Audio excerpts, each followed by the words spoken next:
മണിക്കൂറോളം ജോലിയെടുത്ത് പലരുടെ ആട്ടും കേട്ട് സഹിച്ച് പൊള്ളും ചൂടിൽ കഷ്ടപ്പെട്ട് ഏറെ പണവും നാട്ടിലയച്ച് കുടുംബത്തിനായി ഭാരം ചുമന്ന് തളർന്നവനാണ് നമ്മൾ.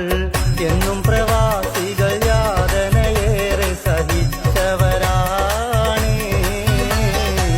സ്വന്തം നാടും വീടും വിട്ട് മനസ്സിൽ വേദനയേറെ സഹിച്ച് നല്ലൊരു ജീവിതം സ്വപ്നം കണ്ട് വന്നവരാണ് ഞങ്ങൾ.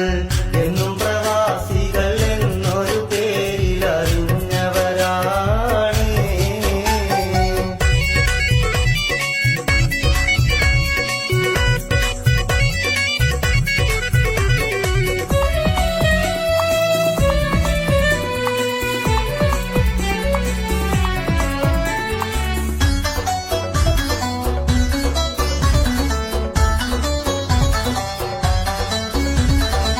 ചുമടു ചുമന്ന് മുതുകു തളർന്ന് ശക്തിയും ഊർജവും